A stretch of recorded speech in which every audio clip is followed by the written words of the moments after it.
बहुत ही सत्कारयोग विद्यार्थियों ਅਤੇ टीचर साहबान, सब तो पहला मेरे वालों जगसीर सिंह लैक्चरर जोग्राफी सरकारी सैकेंडरी स्कूल माना सिंह वाला आप जी का अज के सैशन के वैलकम करता हाँ। विद्यार्थियों, अज गन्ने की जी भारत की जी महत्वपूर्ण फसल गन्ना ਉਹਦੇ ਬਾਰੇ ਦੱਸਣ ਦੀ ਕੋਸ਼ਿਸ਼ ਕਰਾਂਗਾ। उम्मीद रखता हाँ विद्यार्थियों ਤੁਹਾਨੂੰ ਅੱਜ ਦੀ ਜਿਹੜੀ ਲੈਕਚਰ ਪਸੰਦ ਆਏਗਾ।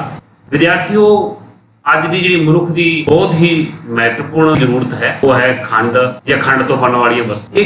ਇਹ ਵਸਤੂਆਂ ਕਿੱਥੋਂ ਪ੍ਰਾਪਤ ਹੁੰਦੀਆਂ ਵਿਦਿਆਰਥੀਓ, ਇਸ ਦੇ ਬਾਰੇ ਵੀ ਆਪਾਂ ਨੂੰ ਪਤਾ ਹੋਣਾ ਚਾਹੀਦਾ ਹੈ।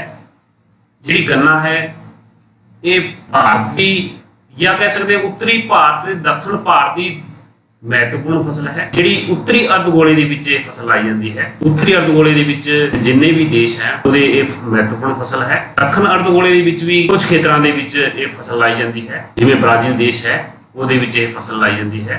सब तो महत्वपूर्ण पहले स्थान पर जो देश है वो ब्राजील महत्वपूर्ण योगदान पाता है। गन्ना खंड का सब तो महत्वपूर्ण ते पुराना साधन है जो कि मनुख की जी बुनियादी जरूरत है वो गन्ना है या गन्ने तो बनने वाली वस्तुआं हैं, जिमें कि खंड बनती है, गुड़ शक्कर या होर मिठाइयां जिहड़ियां भी आपां बाजार दे विच मार्केट दे विच या किसी भी शादी फंक्शन दे विच जाइए तो खंड तो बनने वाली वस्तुआं आपां नूं प्राप्त होणगियां। अगर आपां कल्पना भी करिए, मनुख कल्पना करे भी जे गन्ना ना होंदा तो अपना जिहड़ा जिंदगी दे विच जिहड़ी मिठास की मात्रा कितनी घट जानी सीगी। इस खातर वर्तमान समय जी गन्ने की महत्वपूर्ण योगदान अपने मनुख के जीवन के पाता है। और कोई फसल नहीं पाती जिन्ने गन्ना या गन्ने तो बनने वाली वस्तुएं अपने महत्वपूर्ण योगदान पादियां हैं। विद्यार्थियों, गन्ने का जो पौधा है 2 मीटर तक लंबा होता है। गन्ने का बोटैनिकल नेम जोड़ा है सैकरम ऑफिसिनेरम है। गन्ने का जो जन्म स्थान 820 ईस्वी न्यू गाना आस्ट्रेलिया विखे होया सीगा। गन्ने का पौधा दक्षिण पूर्वी देशों में होंदा होया भारत पुज्या सीगा। भारत का एक मूल निवासी पौधा है। भारत में गन्ने की खेती विद्यार्थियों वैदिक समय तो ही की जा रही है। वैदिक समय तो खेती का जोड़ा ढंग सीगा कुछ तरीका होर सीगा। समुद्री तटे कंढी के किनारे ये खेती की जाती सी, पर वर्तमान के खेती का जोड़ा ढंग है वो बदल चुके हैं। वर्तमान के कृत्रिम साधना राही सिंचाई करके भी खेती कुछ क्षेत्रों के की जाती है, पर जलोड़ मिट्टी जी है समुद्री तट के किनारे जी समुद्रों को प्राप्त होती है, नदियों तो प्राप्त होती है। वो विद्यार्थियों गन्ने की खेती जी है बहुत ही ज़्यादा पाई जाती है। भारत में गन्ने की खेती सतलज गंगा के मैदानों में की जाती है। उसका कारण विद्यार्थियों क्योंकि गंगा सतलज के मैदानों की जी खेती है वो उत्थे दराई जलोड़ मिट्टी पाई जाती है। समुद्र या नदियों तो लियांदी गई मिट्टी जी जलोड़ एलोवेरी मिट्टी होंगी है, उतों एक फसल सब तो ज़्यादा होती है। भारत में ये खेती 1400 तो लेके 1000 BC तो खेती की जा रही है। भारत ब्राजील तो बाद दूजा वड्डा गन्ना उत्पादक देश है। संसार के कुल गन्ना उत्पादन के भारत का जो हिस्सा है 23% हिस्सा है। तुम नक्शे में देख रहे हो विद्यार्थियों, कोई भी फसल है उसनों समय समय के उत्ते रिसर्च होना बहुत जरूरी है। रिसर्च राही कोई भी फसल है वो जी या कोई भी फसल उसमें कीड़े लगते हैं या समय समय के उत्ते वक्त के अनुसार उसमें वध झाड़ देने वाली जी फसलों की जरूरत होती है। तो वर्तमान समय के उस चीज़ को दूर करने लिए भारत के दक्षिण राज के तमिलनाडु स्थित एक गन्ना शोध संस्थान है शुगर रिसर्च इंस्टीट्यूट, जिस रूटनिंग आप कहने उसनों ये खेती की नवी विधि राही विकास किया जाता है। नवी विधि तो भाव है कि नवी नवी तकनीक दसिया जांदियां हैं कि किस तकनीक के राही कोई भी फसल है वध झाड़ दे सकती है, घट खेतर के वध जी है वो फसल दे सकती है, प्रति हेक्टर उत्पादन का वध हो सकता है। किसान को इस चीज़ का छोटे किसान को छोटे तो भाव है कि जिहदे कोले खेती बहुत ही घट है, खेती जोधयोग जिहड़ा आकार है वह बहुत छोटा है, उस किसान के लिए भी यह जी फसल तैयार की जाती है, यह जी किस्म तैयार की जाती है कि जिहड़ा वध तो वध प्रति हेक्टर झाड़ वध दे। इस तो इलावा विद्यार्थियों गन्ना institute of sugar cane research एक लखनऊ के भी है। तुसी नक्शे के देख रहे हो दक्षिण भारत के देखो तमिलनाडु जिथे रूटनिंग रिसर्च सेंटर है ਜਿਹੜਾ ਗੰਨਾ ਸ਼ੋਧ ਸੰਸਥਾਨ ਹੈ, ਨਵੇਂ ਰਿਸਰਚ ਸੈਂਟਰ ਵਿਕਸਿਤ ਕੀਤੇ ਜਾਂਦੇ ਹੈ। ਉਹਦਾ ਕਾਰਨ ਹੈ ਕਿ ਪ੍ਰਤੀ ਹੈਕਟਰ ਵੱਧ ਤੋਂ ਵੱਧ ਜਿਹੜੀ ਚਾਰ ਦੇਵੇ। ਫਿਰ ਵਿਦਿਆਰਥੀਓ, ਗੰਨੇ ਦੀ ਜਿਹੜੀ ਭੂਗੋਲਿਕ ਹਾਲਤਾਂ ਹੈ, ਕੀ ਜ਼ਰੂਰਤਾਂ ਹਨ, ਕਿਉਂਕਿ ਇਸ ਦੇ ਬਾਰੇ ਆਪਾਂ ਨੂੰ ਗਿਆਨ ਹੋਣਾ, ਹਰੇਕ ਵਿਦਿਆਰਥੀ ਨੂੰ ਗਿਆਨ ਹੋਣਾ ਬਹੁਤ ਜ਼ਰੂਰੀ ਹੈ। ਜਲਵਾਯੂ ਇੱਕ ਮਹੱਤਵਪੂਰਨ, ਕੋਈ ਵੀ ਫਸਲ ਹੈ ਉਹਦੇ ਲਈ ਜਲਵਾਯੂ ਇੱਕ ਮਹੱਤਵਪੂਰਨ ਫਸਲ ਹੈ। ਸਮੁੰਦਰ ਤਲ ਤੋਂ 1000 ਮੀਟਰ ਦੀ ਉਚਾਈ ਤੱਕ ਇਹ ਫਸਲ ਉਗਾਈ ਜਾ ਸਕਦੀ ਹੈ। ਉਸ਼ਣ ਖੰਡੀ ਸਦਾਬਹਾਰ ਪੌਦਾ ਹੈ।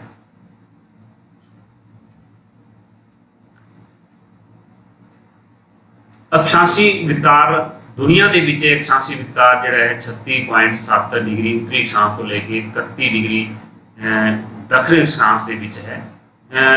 ਉੱਤਰੀ ਅਰਧਗੋਲੇ ਦੇ ਵਿੱਚ ਇਹ ਵਿਦਿਆਰਥੀਓ ਜਿਹੜਾ ਮੈਂ ਦੱਸ ਰਿਹਾ ਉੱਤਰੀ ਅਕਸ਼ਾਂਸ਼ ਜਿਹੜਾ ਹੈ ਇਹ ਵਿਤਕਾਰ ਹੈ।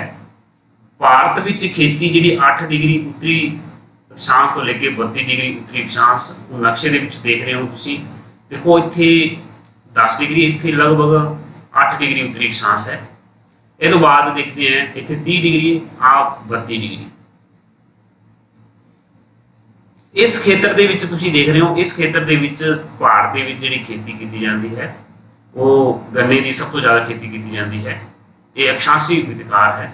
ਵਿਦਿਆਰਥੀਓ, ਤਾਪਮਾਨ ਜਿਹੜਾ ਹੈ ਗੰਨੇ ਦੀ ਫਸਲ ਦੇ ਲਈ ਤਾਪਮਾਨ ਜਿਹੜਾ ਦਰਮਿਆਨਾ ਤਾਪਮਾਨ ਚਾਹੀਦਾ, ਨਾ ਘੱਟ ਤੇ ਨਾ ਵੱਧ ਹੋਣਾ ਚਾਹੀਦਾ। 24 ਤੋਂ ਲੈ ਕੇ 27 ਡਿਗਰੀ ਤਾਪਮਾਨ ਇਸ ਫਸਲ ਦੇ ਲਈ ਬਹੁਤ ਹੀ ਮਹੱਤਵਪੂਰਨ ਹੈ। ਖੁਸ਼ਕ ਤੇ ਸਾਫ਼ ਮੌਸਮ ਗੰਨੇ ਦੀ ਮਿਠਾਸ ਨੂੰ ਜਿਹੜੇ ਵਧਾਉਂਦੇ ਹਨ। ਗੰਨੇ ਦੀ ਬਿਜਾਈ ਦੇ ਸਮੇਂ ਸਮਾਨ ਤੇ ਵਧਣ ਦੇ ਸਮੇਂ ਤੇਜ਼ ਤੇ ਪੱਕਣ ਦੇ ਸਮੇਂ ਘੱਟ ਤਾਪਮਾਨ ਹੋਣਾ ਚਾਹੀਦਾ ਹੈ। ਉਹਦਾ ਕਾਰਨ ਵਿਦਿਆਰਥੀਓ ਕਿ ਜੇ ਪੱਕਣ ਦੇ ਸਮੇਂ ਤਾਪਮਾਨ ਜ਼ਿਆਦਾ ਹੋਏਗਾ ਤੇ ਗੰਨੇ ਦੇ ਜਿਹੜੇ ਰਸ ਹੈ ਉਹ ਸੁੱਕ ਜਾਏਗਾ। ਸੁੱਕਣ ਦੇ ਕਾਰਨ ਉਹ ਪ੍ਰਤੀ ਹੈਕਟਰ ਜਿਹੜਾ ਝਾੜ ਹੈ ਉਹ ਘੱਟ ਹੋ ਜਾਏਗਾ। ਇਸ ਲਈ ਪੱਕਣ ਦੇ ਸਮੇਂ ਤਾਪਮਾਨ ਦਰਮਿਆਨਾ ਹੋਣਾ ਚਾਹੀਦਾ ਹੈ, ਘੱਟ ਹੋਣਾ ਚਾਹੀਦਾ ਹੈ, ਵੱਧ ਨਹੀਂ ਹੋਣਾ ਚਾਹੀਦਾ। ਫਸਲ ਪੱਕਣ ਦੇ ਲਈ 10 ਤੋਂ ਲੈ ਕੇ 15 ਮਹੀਨੇ ਲੱਗਦੇ ਹਨ। ਕੁਝ ਖੇਤਰਾਂ ਦੇ ਵਿੱਚ ਇਹ 18 ਮਹੀਨੇ ਵੀ ਲੱਗ ਜਾਂਦੇ ਹਨ। ਪਾਲਾ ਵਿਦਿਆਰਥੀਓ ਇਸ ਫਸਲ ਦੇ ਲਈ ਬਹੁਤ ਹੀ ਹਾਨੀਕਾਰਕ ਹੈ। ਪਾਲਾ ਹੋਣ ਦੇ ਕਾਰਨ ਇਹ ਗੰਨਾ ਕੀ ਹੈ ਪਿਚਕ ਜਾਂਦਾ ਹੈ। ਪਿਚਕ ਦੇ ਕਾਰਨ ਕੀ ਹੈ ਕਿ ਰਸ ਦੀ ਮਾਤਰਾ ਬਹੁਤ ਹੀ ਘਟ ਜਾਂਦੀ ਹੈ। ਵਰਖਾ, ਸਾਲਾਨਾ ਵਰਖਾ ਜਿਹੜੀ ਹੈ 100 ਤੋਂ ਲੈ ਕੇ 150 ਸੈਂਟੀਮੀਟਰ ਤੱਕ ਹੋਣਾ ਬਹੁਤ ਜ਼ਰੂਰੀ ਹੈ ਗੰਨੇ ਦੀ ਫਸਲ ਦੇ ਲਈ। ਘੱਟ ਵਰਖਾ ਵਾਲੇ ਖੇਤਰਾਂ ਦੇ ਵਿੱਚ ਸਿੰਚਾਈ ਜਿਹੜੀ ਹੈ ਕ੍ਰਿਤਮ ਸਾਧਨਾਂ ਰਾਹੀਂ ਕਰਕੇ ਖੇਤੀ ਕੀਤੀ ਜਾਂਦੀ ਹੈ। ਕੁਝ ਖੇਤਰ ਇਹ ਜਿਹੇ ਹੁੰਦੇ ਹਨ ਜਿੱਥੇ ਕਈ ਵਾਰ ਵਰਖਾ ਨਹੀਂ ਹੁੰਦੀ ਜਾਂ ਘੱਟ ਵਰਖਾ ਹੁੰਦੀ ਹੈ, ਉਸ ਤੇ ਸਿੰਚਾਈ ਦਾ ਬੰਦੋਬਸਤ ਕਰਕੇ ਇਸ ਖੇਤੀ ਨੂੰ ਕੀਤਾ ਜਾ ਸਕਦਾ ਹੈ। ਉਹ ਨੈਕਸਟ ਹੈ ਮਿੱਟੀਆਂ, ਜਿਹੜੀ ਕਿਸੇ ਵੀ ਫਸਲ ਦੇ ਲਈ ਜੇ ਮਿੱਟੀ ਦਾ ਯੋਗਦਾਨ ਹੈ, ਮਹੱਤਵਪੂਰਨ ਯੋਗਦਾਨ ਹੈ। ਦਰਿਆਈ ਜਲੋੜ ਮਿੱਟੀ ਜਿਹੜੀ ਹੈ ਭਾਰਤ ਦੀ ਜਿਹੜੀ ਮਹੱਤਵਪੂਰਨ ਮਿੱਟੀ ਹੈ, ਜਿਹਦੇ ਵਿੱਚ ਭਾਰਤ ਦਾ ਸਭ ਤੋਂ ਜ਼ਿਆਦਾ ਜਿਹੜੀ ਖੇਤੀ ਕੀਤੀ ਜਾਂਦੀ ਹੈ ਦਰਿਆਈ ਜਲੋੜ ਮਿੱਟੀ ਦੇ ਵਿੱਚ ਕੀਤੀ ਜਾਂਦੀ ਹੈ। ਉੱਤਰੀ ਭਾਰਤ ਦੇ ਜਿਹੜੇ ਸੂਬੇ ਹਨ ਉਹ ਦਰਿਆਈ ਜਲੋੜ ਮਿੱਟੀ ਦੇ ਆਉਂਦੇ ਹਨ। ਤੁਸੀਂ ਨਕਸ਼ੇ ਦੇ ਵਿੱਚ ਦੇਖ ਰਹੇ ਹੋ। ਇਸ ਖੇਤਰ ਦੇ ਵਿੱਚ ਜਿਹੜਾ ਹੈ ਜਾਂ ਜਵਾਲਾਮੁਖੀ ਦੱਖਣ ਭਾਰਤ ਦੇ ਵਿੱਚ ਜ਼ਿਆਦਾ ਮਿੱਟੀ ਪਾਈ ਜਾਂਦੀ ਹੈ ਅਤੇ ਭਾਰਤ ਦੇ ਵਿੱਚ ਜਵਾਲਾਮੁਖੀ ਰੈਗੂਲਰ ਮਿੱਟੀ ਸਭ ਤੋਂ ਹੈ। ਤੇ ਦਰਿਆਈ ਜਲੋੜ ਮਿੱਟੀ ਜਿਹੜੀ ਹੈ ਵਿਦਿਆਰਥੀਓ ਇਹ ਸਭ ਤੋਂ ਜ਼ਿਆਦਾ ਜਿਹੜਾ ਹੈ ਉੱਤਰੀ ਜਿਹੜੇ ਭਾਰਤ ਦੇ ਰਾਜ ਹੈ। ਤੇ ਜਿਹੜੀ ਜਵਾਲਾਮੁਖੀ ਮਿੱਟੀ ਵਿਦਿਆਰਥੀਓ ਤੁਸੀਂ ਦੇਖ ਰਹੇ ਹੋ, ਇਹ ਜਿਹੜੇ ਕਸਰ ਦੇਖ ਰਹੇ ਹੋ, ਇਸ ਖੇਤਰ ਦੇ ਵਿੱਚ ਜਿਹੜੀ ਹੈ ਜਵਾਲਾਮੁਖੀ ਕਾਲੀ ਰੈਗੂਲਰ ਮਿੱਟੀ ਪਾਈ ਜਾਂਦੀ ਹੈ। ਇਹ ਮਿੱਟੀ ਸਭ ਤੋਂ ਜ਼ਿਆਦਾ ਢੁਕਵੀਂ ਹੈ ਇਸ ਫਸਲ ਦੇ ਲਈ।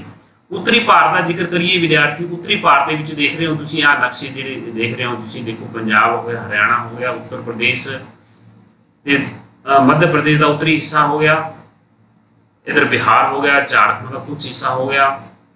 ਇਸ ਖੇਤਰ ਦੇ ਵਿੱਚ ਜਿਹੜਾ ਹੈ ਗੰਗਾ ਸਤਲੁਜ ਦੇ ਜਿਹੜੇ ਮੈਦਾਨਾਂ ਦੇ ਵਿੱਚ ਜਿਹੜੀ ਖੇਤੀ ਕੀਤੀ ਜਾਂਦੀ ਹੈ, ਇਹ ਖੇਤੀ ਜਿਹੜੀ ਹੈ ਗੰਨੇ ਦੀ ਫਸਲ ਦੇ ਲਈ ਬਹੁਤ ਹੀ ਮਹੱਤਵਪੂਰਨ ਹੈ। ਦੱਖਣ ਭਾਰਤ ਦੀ ਗੱਲ ਕਰੀਏ, ਦੱਖਣ ਭਾਰਤ ਦੇ ਵਿੱਚ ਦੇਖੋ ਗੁਜਰਾਤ ਹੋ ਗਿਆ, ਇੱਧਰ ਮਹਾਰਾਸ਼ਟਰ ਹੋ ਗਿਆ, ਇੱਧਰ ਮਹਾਰਾਸ਼ਟਰ ਦੇ ਥੱਲੇ ਕਰਨਾਟਕ ਹੋ ਗਿਆ, ਆਂਧਰ ਪ੍ਰਦੇਸ਼ ਆਹ ਖੇਤਰ ਹੋ ਗਿਆ, ਆਂਧਰ ਪ੍ਰਦੇਸ਼ ਹੋ ਗਿਆ, ਤਮਿਲਨਾਡੂ ਹੋ ਗਿਆ। ਇਸ ਖੇਤਰਾਂ ਦੇ ਵਿੱਚ ਇਹ ਖੇਤੀ ਕੀਤੀ ਜਾਂਦੀ ਹੈ। ਮਿੱਟੀ ਜਿਹੜੀ ਹੈ ਦੇਖੋ ਆਹ ਮਿੱਟੀ ਦੇਖ ਰਹੇ ਹੋ ਤੁਸੀਂ, ਆਹ ਦੇਖੋ ਜਿਹੜੀ ਪਰਬਤੀ ਮਿੱਟੀ ਹੈਗੀ, ਠੀਕ ਹੈ, ਰੈੱਡ ਐਂਡ ਯੈਲੋ ਸੋਇਲਸ ਜਿਹੜੀ ਹੈ ਇਹ ਇੰਡੀਕੇਟ ਕੀਤੇ ਹੋਏ ਹੈ। ਇਸ ਖੇਤਰ ਦੇ ਵਿੱਚ ਦੇਖੋ ਆਯੁਰਵੇਦ ਮਿੱਟੀ ਹੈ ਜਿਹੜੀ ਆ ਪੀਲੇ ਰੰਗ ਦੇ ਵਿੱਚ ਸ਼ੋ ਕੀਤੀ ਗਈ ਹੈ। ਇਹ ਸਾਰੀ ਜਿਹੜੀ ਮਿੱਟੀ ਦੇ ਵਿੱਚ ਇਸ ਫਸਲ ਨੂੰ ਲਾਇਆ ਜਾਂਦਾ ਹੈ। ਬਹੁਤ ਹੀ ਉਪਜਾਊ ਮਿੱਟੀ ਹੈ। ये सिर्फ गन्ने की फसल के लिए नहीं विद्यार्थियों, हरेक जी फसल है जी कपाह अपने कह सकते हैं ये कपाह के लिए बहुत महत्वपूर्ण है। गन्ने के नाल नाल इस तो अलावा जी जलोड़ मिट्टी है ये चौल भी लाए जाते हैं, कणक भी सब तो महत्वपूर्ण जी फसल है, अन्न फसल है ये अपने भारत दी वो सब तो ज़्यादा इतने इस खेत्र के लाई जाती हैं। मिट्टी में नाइट्रोजन पोटाशियम ते फास्फोरस के अंश होना बहुत जरूरी है। अगर किसी भी मिट्टी के नाइट्रोजन फास्फोरस ते पोटाशियम के अंश नहीं है तो उसको आप किसी भी या किसी भी देसी रसायनिक खादा की पूर्ति करके उसको पूरा किया जाता है। दक्षिण भारत के भूरी लाल ते लेटराइट मिट्टियां पाई जाती हैं, ये काली मिट्टी भी पाई जाती है जिसे उत्ते आप जिक्र किया है। काली जिसनों आप रेगुलर मिट्टी भी कहते हैं, ये की गुण है कितने पाई जाती हैं ये बारे थोड़ा जहा आप ध्यान देवांगे विद्यार्थियों। ये दक्षिण भारत के जोड़े महाराष्ट्र, पश्चिम मध्य प्रदेश, गुजरात, कर्नाटका, आंध्र प्रदेश, तेलंगाना, तमिलनाडु इन सूबों के जी है ये मिट्टी विद्यार्थियों पाई जाती है। प्रायद्वीप भारत के लिए यह काली मिट्टी जी उपहार है। गन्ने के नाल कपाह के लिए भी बहुत ही एक महत्वपूर्ण जी मिट्टी है। ये चिपचिपी और उपजाऊ मिट्टी होंगी है विद्यार्थियों। इस जी नमी है काफ़ी समय तक बनी रहती है। कुछ ये एरिया कारण यदा भी है कि समुद्री कंढी के किनारे होने के कारण ये बहुत उपजाऊ है, ये नमी बनी रहती है। यह एक रूपांतरित परिवर्तित चट्टानों तो प्राप्त होंगी हैं। फिर गल आती है कि धरातल, देखो कोई भी फसल है वो धरातल की एक महत्वपूर्ण योगदान होता है। समतल ते मैदानी धरातल होना बहुत जरूरी है। समतल धरातल होएगा ਉਹਦੇ ਵਿੱਚ मशीनीकरण बड़ी आसानी ਨਾਲ ਕੀਤਾ ਜਾਂਦਾ है। गन्ने की जी फसल है विद्यार्थियों ये ज़्यादातर एक व्यापारिक पद्धर पर खेती की जाती है। ਇਹਦਾ एक उद्देश्य होता है कि व्यापार करना। कोई भी किसान है चाहे छोटा है चाहे बड़ा किसान है जिहदे कोल जमीन ज़्यादा है वो मशीनीकरण करता है। मशीनीकरण तां ही आसानी ਨਾਲ ਕੀਤਾ जा सकता है जेकर उस खेतर ਦੇ ਵਿੱਚ समतल धरातल होएगा, समतल उच्चा नीवा नहीं होएगा। समतल धरातल मशीनीकरण के लिए बहुत ही महत्वपूर्ण योगदान पाते हैं। समतल धरातल के विच विद्यार्थियों किसी भी फसल है चाहे कोई भी फसल हो, गन्ने की ना जिक्र करते हैं आप, कोई भी फसल है वो अगर आप पानी की सिंचाई भी लाने हैं समतल धरातल के आसानी ਨਾਲ सिंचाई की जा सकती है। तो होर ਜਿਹੜੇ भी मशीनीकरण या मजदूर वर्ग काम करता है आसानी ਨਾਲ करता है तो ज़्यादा काम करता है। फिर गल आती है कि मजदूर किसी भी फसल के लिए जोड़ा है सस्ते ते सिक्खित मजदूर होना बहुत जरूरी है। गन्ने की फसल के लिए विद्यार्थियों सस्ता ते सिक्खित मजदूर होना चाहिए। काम के एक्सपीरियंस होना चाहिए, निपुण होना चाहिए। वो घट समय के वध जोड़ा है वो अपने विद्यार्थियों वो काम कर सकता है। इसलिए किसी भी खेतर के अगर कोई फसल लानी है उत्थे सब तो पहला मजदूरों की स्थिति देखी जाती है कि मजदूर किन्ने प्राप्त होंगे तो किन्ने सिक्खित मजदूर प्राप्त होंगे, किन्ना उन्होंने पहला उस खेतर के काम किया है।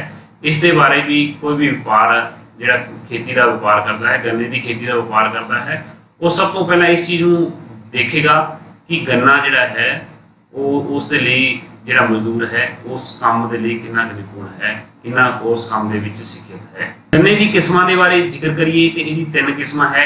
चिमिंग कैनस है, ये विद्यार्थियों चबाउन या रस जूस के लिए सब तो वधिया किस्म मनी जाती है।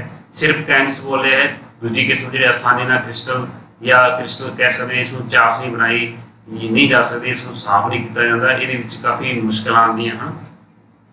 तीजी जी किस्म है महत्वपूर्ण किस्म है, व्यापार के लिए बहुत ही लाभवंत हैं। व्यापारिक पद्धर पर जी खेती की जाती है वो क्रिस्टल जी कैनस किस्म है, वो फसल जी है बहुत ही किस्म महत्वपूर्ण मनी जाती है। भारत गन्ने के जोड़े महत्वपूर्ण स्थान आप नक्शे के देख रहे हो। देखो उत्तरी भारत के देख रहे हो इस खेत्र के सब तो ज़्यादा जोड़ा है गन्ने की जी फसल होती है, सब तो ज़्यादा होती है। देखो इस आप देख सकते हैं पंजाब आ गया, हरियाणा आ गया, उत्तर प्रदेश आ गया, ठीक है, कुछ मध्य प्रदेश का उत्तरी हिस्सा आ गया। ये हिस्से जोड़े है दरियाई जलोड़ मिट्टी के खेत्र हैं, ਸਭ ਤੋਂ ਜ਼ਿਆਦਾ ਇਹਦੇ ਵਿੱਚ ਗੰਨੇ ਦੀ ਖੇਤੀ ਕੀਤੀ ਜਾਂਦੀ ਹੈ। ਇਸ ਤੋਂ ਗੰਨੇ ਦੀ ਖੇਤੀ ਤੋਂ ਇਲਾਵਾ ਹੋਰ ਵੀ ਅਨ ਉਤਪਾਦਕ ਜਿਵੇਂ ਕਿ ਪਹਿਲਾਂ ਦੱਸ ਚੁੱਕੇ ਹਾਂ ਕਿ ਇਹਦੇ ਵਿੱਚ ਕਣਕ ਤੇ ਚੌਲ ਵੀ ਫਸਲ ਲਿੱਤੀ ਜਾਂਦੀ ਹੈ, ਕਿਉਂਕਿ ਬਹੁਤ ਹੀ ਉਪਜਾਊ ਮਿੱਟੀ ਹੈ। ਦੱਖਣ ਭਾਰਤ ਦੇ ਵਿੱਚ ਵਿਦਿਆਰਥੀ ਜਿਹੜੇ ਜਵਾਲਾਮੁਖੀ ਕਾਲੀ ਮਿੱਟੀ ਜਾਂ ਇਸ ਨੂੰ ਆਪਾਂ ਰੇਗੂਰ ਮਿੱਟੀ ਵੀ ਕਹਿੰਦੇ ਹਾਂ, ਕਈ ਵਾਰ ਕੁਐਸਚਨ ਆ ਜਾਂਦਾ ਹੈ ਕਾਲੀ ਮਿੱਟੀ ਦਾ ਦੂਜਾ ਨਾਮ ਕੀ ਹੈ। ਇਸ ਨੂੰ ਜਵਾਲਾਮੁਖੀ ਮਿੱਟੀ ਜਾਂ ਇਸ ਨੂੰ ਆਪਾਂ ਰੇਗੂਰ ਮਿੱਟੀ ਵੀ ਕਹਿ ਸਕਦੇ ਹਾਂ। ਇਸ ਖੇਤਰ ਦੇ ਵਿੱਚ ਵਿਦਿਆਰਥੀ ਤੁਸੀਂ ਦੇਖਦੇ ਹੋ ਕਿ ਇਹ ਗੁਜਰਾਤ ਦਾ ਖੇਤਰ ਹੈ, ਮਹਾਰਾਸ਼ਟਰ ਹੋ ਗਿਆ, ਇਸ ਕਰਨਾਟਕਾ ਹੋ ਗਿਆ, ਤਮਿਲਨਾਡੂ ਹੋ ਗਿਆ। ਇਹ ਖੇਤਰ ਜਿਹੜੇ ਹੈ ਕਾਲੀ ਮਿੱਟੀ ਦੇ ਖੇਤਰ ਹਨ, ਜਿਹਦੇ ਵਿੱਚ ਗੰਨੇ ਦੀ ਦੇਖੋ ਆਂਧਰਾ ਪ੍ਰਦੇਸ਼ ਦਾ ਹੋ ਗਿਆ, ਤੇਲੰਗਾਨਾ ਦਾ ਖੇਤਰ ਹੋ ਗਿਆ। ਇਹ ਖੇਤਰ ਜਿਹੜਾ ਹੈ ਗੰਨੇ ਦੀ ਫਸਲ ਦੇ ਲਈ ਬਹੁਤ ਹੀ ਮਹੱਤਵਪੂਰਨ ਮੰਨੇ ਜਾਂਦੇ ਹਨ। ਇਹ ਖੇਤਰ ਬਹੁਤ ਹੀ ਤੁਸੀਂ ਨਕਸ਼ੇ ਦੇ ਵਿੱਚ ਤੁਸੀਂ ਇੰਡੀਕੇਟ ਕਰੋਗੇ ਵਿਦਿਆਰਥੀਓ, ਨਕਸ਼ੇ ਤੁਸੀਂ ਕੁਐਸਚਨ ਲਿਖਦੇ ਹੋ, ਨਕਸ਼ਾ ਬਣਾਓ, ਉਹਦੇ ਵਿੱਚ ਇਸ ਚੀਜ਼ ਨੂੰ ਦਰਸਾਓ ਵੀ ਕਿਹੜਾ ਸੂਬਾ ਕਿੱਥੇ ਹੈ, ਕਿਹੜੀ ਫਸਲ ਪਾਈ ਜਾਂਦੀ ਹੈ। ਹੁਣ ਆਪਾਂ ਜਿਹੜੀ ਵੀ ਉੱਤੇ ਨਕਸ਼ੇ ਦੇ ਵਿੱਚ ਆਪਾਂ ਦਿਖਾਇਆ ਤੁਹਾਨੂੰ ਵਿਦਿਆਰਥੀ, ਉਹਦਾ ਹੁਣ ਆਪਾਂ ਸਟੇਟ ਵਾਈਜ਼ ਆਪਾਂ ਇਹਦਾ ਚਰਚਾ ਕਰਾਂਗੇ। ਉੱਤਰ ਪ੍ਰਦੇਸ਼ ਸਭ ਤੋਂ ਵੱਡਾ ਜਿਹੜਾ ਗੰਨਾ ਉਤਪਾਦਕ ਰਾਜ ਹੈ, ਪਹਿਲੇ ਨੰਬਰ ਤੇ ਆਉਂਦਾ ਹੈ। ਇਹਦੇ ਵਿੱਚ ਪ੍ਰਤੀ ਹੈਕਟਰ ਉਤਪਾਦਨ ਕਿੰਨਾ ਹੈ ਦੇਖੋ, ਸਾਲ 2018-19 ਦੇ ਵਿੱਚ 23.60 ਲੱਖ ਹੈਕਟਰ ਖੇਤਰ ਦੇ ਵਿੱਚ ਗੰਨੇ ਦੀ ਜਿਹੜੀ ਫਸਲ ਲਾਈ ਗਈ ਸੀ, ਜਿਹਦੇ ਵਿੱਚੋਂ 1705 ਲੱਖ ਟਨ ਉਤਪਾਦਨ ਹੋਇਆ ਸੀਗਾ। ਭਾਰਤ ਦੇ ਕੁੱਲ ਗੰਨਾ ਉਤਪਾਦਨ ਦਾ ਹਿੱਸਾ 39% ਹੈ। ਦੇਖੋ ਤੁਸੀਂ ਨਕਸ਼ੇ ਦੇ ਵਿੱਚ ਵਿਦਿਆਰਥੀ ਤੁਸੀਂ ਦੇਖ ਰਹੇ ਹੋ, ਸਭ ਤੋਂ ਪਹਿਲਾਂ ਨਕਸ਼ੇ ਦੀ ਜਿਹੜੀ ਸਥਿਤੀ ਹੈ ਉਹ ਦੇਖੋ ਤੁਸੀਂ ਉੱਤਰ ਪ੍ਰਦੇਸ਼ ਹੈ ਕਿੱਥੇ ਹੈ। ਸਭ ਤੋਂ ਪਹਿਲਾਂ ਦੇਖੋ ਆ ਜਿਹੜੇ ਸਟੇਟ ਹੈ, ਇਹ ਸਟੇਟਾਂ ਦੇ ਬਾਰੇ ਤੁਹਾਨੂੰ ਗਿਆਨ ਹੋਣਾ ਚਾਹੀਦਾ ਹੈ, ਕਿਹੜਾ ਸੂਬਾ ਕਿਹੜੀ ਦਿਸ਼ਾ ਦੇ ਵਿੱਚ ਹੈ, ਕਿੱਥੇ ਹੈ, ਉਹਦਾ ਪੜੋਸੀ ਰਾਜ ਕਿਹੜਾ ਹੈ, ਫਿਰ ਹੀ ਆਪਾਂ ਇਸ ਨੂੰ ਯਾਦ ਰਹਿ ਸਕਦਾ ਹੈ ਆਪਾਂ।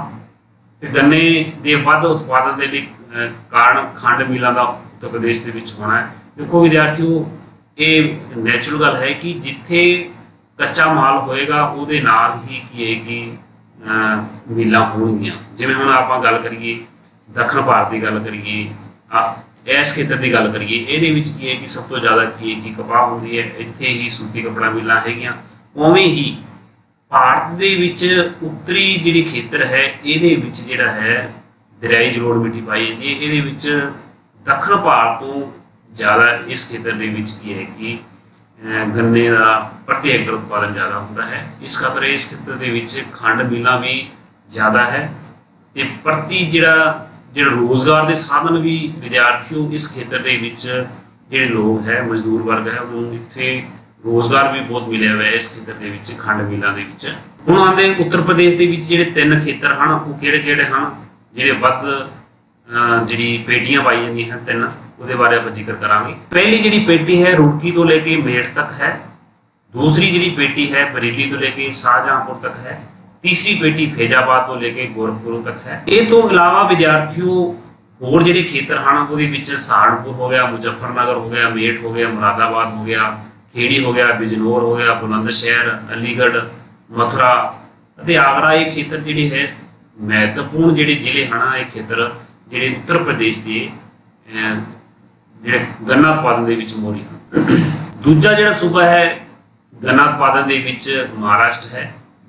ਦੱਖਣ ਭਾਰਤ ਕਹਿ ਸਕਦੇ ਆਪਾਂ, ਮੱਧ ਭਾਰਤ ਦਾ ਕਹਿ ਸਕਦੇ ਹਾਂ, ਕਿਉਂਕਿ ਇਹ ਜਿਹੜਾ ਹੈ ਇੱਥੇ ਜਿਹੜੀ ਕਾਲੀ ਮਿੱਟੀ ਹੈ ਰੈਗੂਰ ਮਿੱਟੀ ਪਾਈ ਜਾਂਦੀ ਹੈ, ਜਿਹਨੂੰ ਆਪਾਂ ਜਵਾਲਾਮੁਖੀ ਮਿੱਟੀ ਵੀ ਕਹਿੰਦੇ ਹਾਂ। 2018-19 ਦੇ ਵਿੱਚ 9.02 ਲੱਖ ਹੈਕਟਰ ਖੇਤਰ ਦੇ ਵਿੱਚ ਇਹ ਫਸਲ ਲਾਈ ਗਈ ਸੀਗੀ, ਜਿਹਦੇ ਵਿੱਚ 986 ਲੱਖ ਟਨ ਉਤਪਾਦਨ ਹੋਇਆ ਸੀਗਾ। ਭਾਰਤ ਦੇ ਕੁੱਲ ਗੰਨਾ ਉਤਪਾਦਨ ਦੇ ਵਿੱਚ ਹਿੱਸਾ ਜਿਹੜਾ 22% ਹਿੱਸਾ ਹੈ। ਇਹਦੇ ਮੁੱਖ ਉਤਪਾਦਕ ਜਿਹੜੇ ਜ਼ਿਲ੍ਹੇ ਹਨ ਜਾਂ ਖੇਤਰ ਕਹਿ ਸਕਦੇ ਹਾਂ, ਊਨਾ ਹੈ, औरंगाबाद है, अहमदनगर है, सतारा है, सांगली है, शोला है, शोलापुर है, नासिक है, कोल्हापुर आदि ਜਿਹੜੇ ਖੇਤਰ ਹੈ ਇਹ ਮਹੱਤਵਪੂਰਨ ਗੰਨਾ ਉਤਪਾਦਕ ਖੇਤਰ ਹਨ। ਫਿਰ ਵਿਦਿਆਰਥੀਓ ਤੀਜਾ ਜਿਹੜਾ ਦੱਖਣ ਭਾਰਤ ਦਾ ਮਹੱਤਵਪੂਰਨ ਰਾਜ ਜਿਹੜਾ ਹੈ ਕਰਨਾਟਕ। ਤੀਸਰਾ ਵੱਡਾ ਤੁਸੀਂ ਨਕਸ਼ੇ ਦੇ ਵਿੱਚ ਦੇਖ ਰਹੇ ਹੋ ਵਿਦਿਆਰਥੀਓ, ਕਰਨਾਟਕ ਜਿਹੜਾ ਹੈ ਮਹੱਤਵਪੂਰਨ ਰਾਜ ਹੈ। ਸਾਲ 2018-19 ਦੇ ਵਿੱਚ 3.70 ਲੱਖ ਹੈਕਟਰ ਖੇਤਰ ਦੇ ਵਿੱਚ ਇਹ ਫਸਲ ਨੂੰ ਲਾਇਆ ਗਿਆ ਸੀਗਾ, ਜਿਹਦੇ ਵਿੱਚ 459 ਲੱਖ ਟਨ ਉਤਪਾਦਨ ਹੋਇਆ ਸੀਗਾ।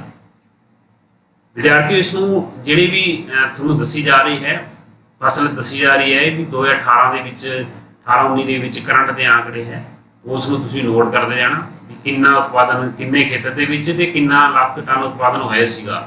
ਘੱਟੋ ਘੱਟ ਪਹਿਲੇ ਜਿਹੜੇ 4 ਸੂਬੇ ਹੈ ਉਹਨਾਂ ਨੂੰ ਤੁਹਾਨੂੰ ਯਾਦ ਹੋਣਾ ਚਾਹੀਦਾ ਹੈ। ਵਿਦਿਆਰਥੀਓ, ਖੇਤੀ ਦੇ ਇਸ ਖੇਤਰ ਦੇ ਵਿੱਚ ਖੇਤੀ ਦਾ ਜਿਹੜਾ ਰਕਬਾ ਵਧਣ ਦਾ ਜਿਹੜਾ ਮੁੱਖ ਕਾਰਨ ਹੈ ਉਹਦਾ ਕ੍ਰਿਸ਼ਨਾ ਸਾਗਰ ਡੈਮ ਤੇ ਉੱਪਰੀ ਕਾਵੇਰੀ ਤੁੰਗਭਦਰਾ ਡੈਮਾਂ ਦੀ ਉਸਾਰੀ ਹੋਣਾ। ਇਹ ਡੈਮ ਦੇ ਉਸਾਰੀ ਦੇ ਕਾਰਨ ਕੀ ਕਿ ਇਸ ਖੇਤਰ ਦੇ ਵਿੱਚ ਜਿਹੜਾ ਗੰਨੇ ਦਾ ਜਿਹੜਾ ਪ੍ਰਤੀ ਹੈਕਟਰ ਝਾੜ ਜਿਹੜਾ ਵਧਿਆ ਸੀਗਾ।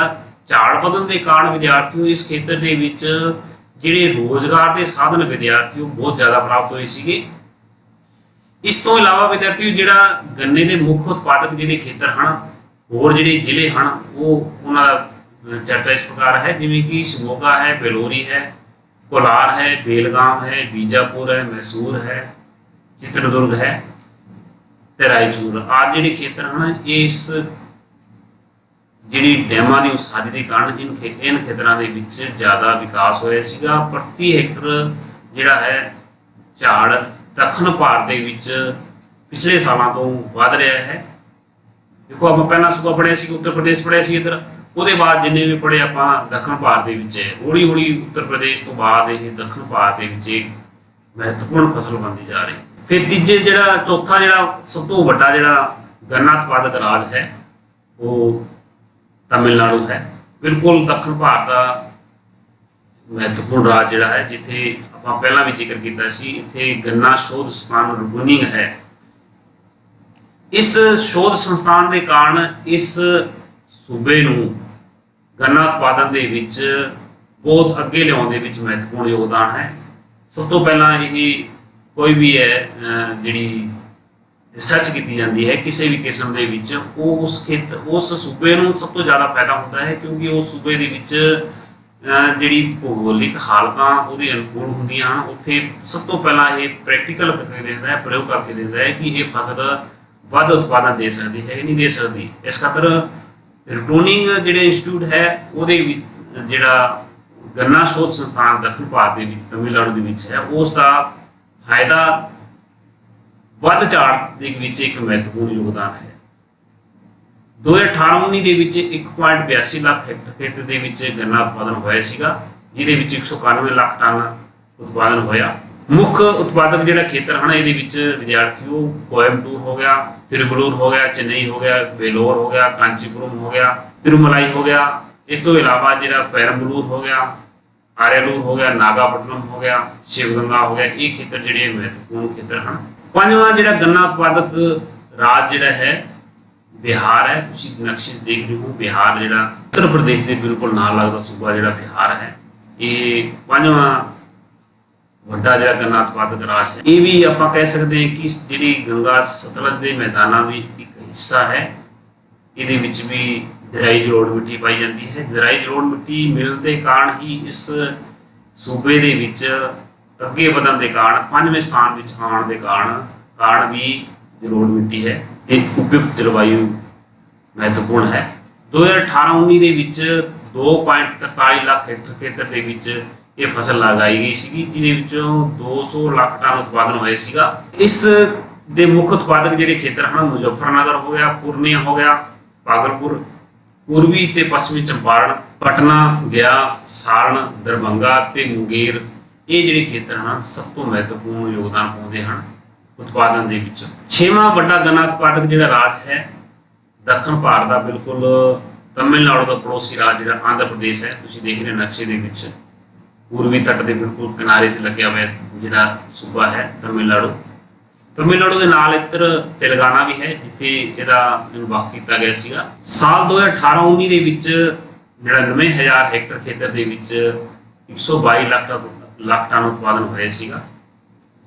ਇਸ ਖੇਤਰ ਦੇ ਮਹੱਤਵਪੂਰਨ ਖੇਤਰ ਹਨ ਵਿਸ਼ਾਖਾਪਟਨਮ, ਵਿਜੈ ਨਗਰਮ ਅਤੇ ਸ਼੍ਰੀਕਾਕੁਲਮ, ਕ੍ਰਿਸ਼ਨਾ, ਚਿੱਤਰ, ਪੂਰਬੀ ਅਤੇ ਪੱਛਮੀ ਗੋਦਾਵਰੀ, ਨਿਜ਼ਾਮਾਬਾਦ। ਇਹ ਖੇਤਰ ਹਨ ਵਿਦਿਆਰਥੀਓ ਗੰਨੇ ਉਤਪਾਦਨ ਦੇ ਵਿੱਚ ਮੋਹਰੇ ਹਨ ਆਂਧਰਾ ਪ੍ਰਦੇਸ਼ ਦੀ। ਫਿਰ ਗੱਲ ਆਉਂਦੀ ਹੈ ਵਿਦਿਆਰਥੀਓ ਆਪਣੇ ਸੂਬੇ ਪੰਜਾਬ ਦੀ ਗੱਲ ਆਉਂਦੀ ਹੈ। ਪੰਜਾਬ ਦੇਖੋ ਸਭ ਤੋਂ ਮਹੱਤਵਪੂਰਨ ਕੋਰਨਰ ਤੇ ਨਜ਼ਰ ਆ ਰਿਹਾ ਹੈ ਤੁਹਾਨੂੰ। ਉੱਤਰ ਪ੍ਰਦੇਸ਼ ਤੋਂ ਬਾਅਦ ਹਰਿਆਣਾ ਤੋਂ ਬਾਅਦ ਆਪਣੇ ਪੰਜਾਬ, ਇਹ ਨਾਲ ਲੱਗਦੇ ਸੂਬੇ ਹਨ।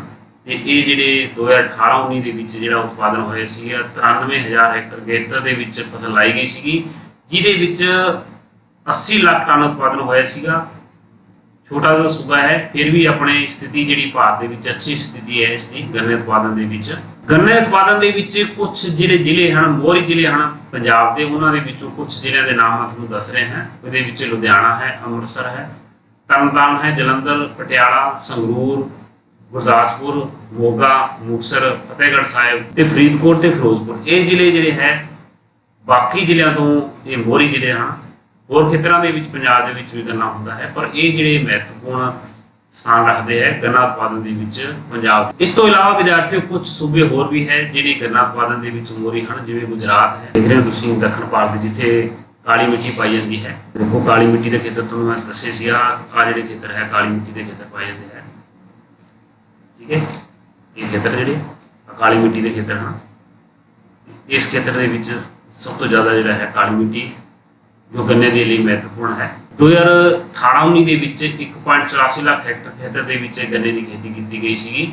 ਉਹਦੇ ਵਿੱਚੋਂ 130 ਲੱਖ ਟਨ ਉਤਪਾਦਨ ਹੋਇਆ ਸੀਗਾ। ਇਸ ਦੇ ਜਿਹੜੇ ਮਹੱਤਵਪੂਰਨ ਉਤਪਾਦਕ ਜਿਹੜੇ ਖੇਤਰ ਹਨ, ਸੂਰਤ ਹੋ ਗਿਆ, ਭਾਵਨਗਰ ਹੋ ਗਿਆ, ਜੂਨਾਗੜ੍ਹ ਹੋ ਗਿਆ, ਰਾਜਕੋਟ ਅਤੇ ਜਾਮਨਗਰ, ਇਹ ਖੇਤਰ ਜਿਹੜੇ ਹੈ ਸਭ ਤੋਂ ਜ਼ਿਆਦਾ ਮਹੱਤਵਪੂਰਨ ਯੋਗਦਾਨ ਪਾਉਂਦੇ ਹਨ ਗੰਨਾ ਉਤਪਾਦਨ ਦੇ ਵਿੱਚ। ਫਿਰ ਵਿਦਿਆਰਥੀਓ ਹਰਿਆਣਾ ਜਿਹੜਾ ਆਪਣਾ ਪੜੋਸੀ ਰਾਜ ਹਰਿਆਣਾ ਪੰਜਾਬ ਦਾ, ਠੀਕ ਹੈ, ਛੋਟਾ ਜਿਹਾ ਸੂਬਾ ਹੈ, ਇਹ ਵੀ ਗੰਨੇ ਉਤਪਾਦਨ ਦੇ ਵਿੱਚ ਮਹੱਤਵਪੂਰਨ ਯੋਗਦਾਨ ਪਾਉਂਦਾ ਹੈ। 18-19 ਦੇ ਵਿੱਚ 1.14 ਲੱਖ ਹੈਕਟਰ ਖੇਤਰ ਦੇ ਵਿੱਚ ਗੰਨੇ ਦੀ ਜਿਹੜੀ ਫਸਲ ਲਾਈ ਗਈ ਸੀਗੀ, ਜਿਹਦੇ ਵਿੱਚ 85 ਲੱਖ ਟਨ ਉਤਪਾਦਨ ਹੋਇਆ ਸੀਗਾ। ਇਸ ਦੇ ਮੁੱਖ ਉਤਪਾਦਕ ਜਿਹੜੇ ਖੇਤਰ ਹਨ, ਉਹਦੇ ਵਿੱਚੋਂ ਅੰਬਾਲਾ, ਪੰਚਕੂਲਾ, ਯਮੁਨਾਨਗਰ, ਕੈਥਲ, ਫਤਿਹਾਬਾਦ, ਝੱਜਰ, ਸੋਨੀਪਤ, ਕਰਨਾਲ, ਰੋਹਤਕ, ਗੁੜਗਾਮ, ਹਿਸਾਰ, ਰਿਵਾੜੀ ਆਦਿ ਜਿਹੜੇ ਖੇਤਰ ਹਨ ਇਹ ਮਹੱਤਵਪੂਰਨ ਹਨ। ਵਿਦਿਆਰਥੀਓ ਇੱਕ ਤੁਹਾਨੂੰ ਮੈਂ ਹੋਰ ਵੀ ਦੱਸਦਾ ਕਿ ਜਿਹੜੇ ਵਿਦਿਆਰਥੀ ਆਪਣੇ ਫਸਲ ਜਿਹੜੇ ਸਟੇਟ ਦੱਸੇ ਹੈ, ਹਰ ਸਾਲ ਇਹਨਾਂ ਦਾ ਜਿਹੜਾ ਹੈ ਕਰਮ ਜਿਹੜਾ ਹੈ ਇਹ ਉੱਚਾ ਨੀਵਾਂ ਹੁੰਦਾ ਰਹਿੰਦਾ ਹੈ। ਪਿਛਲੇ ਜਿਹੜੇ 2 ਜਾਂ 3 ਜਿਹੜੇ ਲਾਸਟ ਦੇ ਵਿੱਚ ਹੁੰਦੇ ਆ, ਇਹਨਾਂ ਦਾ ਕਰਮ ਹਰ ਸਾਲ ਜਿਹੜਾ ਉੱਪਰ ਨੀਚੇ ਹੁੰਦਾ ਰਹਿੰਦਾ ਹੈ। ਕਿ ਤੁਸੀਂ ਸਭ ਤੋਂ ਪਹਿਲਾਂ ਜਿਹੜੇ ਪਹਿਲੇ 2 ਜਾਂ 3 ਜਿਹੜੇ ਸੂਬੇ ਹੈ ਉਹਨਾਂ ਨੂੰ ਤੁਸੀਂ ਚੰਗੀ ਤਰ੍ਹਾਂ ਯਾਦ ਕਰਨਾ ਹੈ। ਉਹਨਾਂ ਦੀ ਕਿੰਨੀ ਪ੍ਰਤੀ ਏਕੜ ਉਤਪਾਦਨ ਹੈ, ਕਿਹੜੇ ਖੇਤਰ ਹਨ, ਇਹ ਫਸਲ ਦੇ ਬਾਰੇ ਤੁਹਾਨੂੰ ਪਤਾ ਹੋਣਾ ਚਾਹੀਦਾ ਹੈ। ਬਹੁਤ ਹੀ ਮਹੱਤਵਪੂਰਨ ਫਸਲ ਹੈ। ਉਮੀਦ ਰੱਖਦਾ ਹਾਂ ਕਿ ਵਿਦਿਆਰਥੀਓ ਅੱਜ ਦੀ ਜਿਹੜੀ ਫਸਲ ਤੁਹਾਨੂੰ ਦੱਸੀ ਗਈ ਹੈ ਉਹ ਤੁਹਾਨੂੰ ਸਮਝ ਆ ਗਈ ਹੋਊਗੀ। ਤੇ ਬਹੁਤ ਬਹੁਤ ਧੰਨਵਾਦ, ਥੈਂਕ ਯੂ।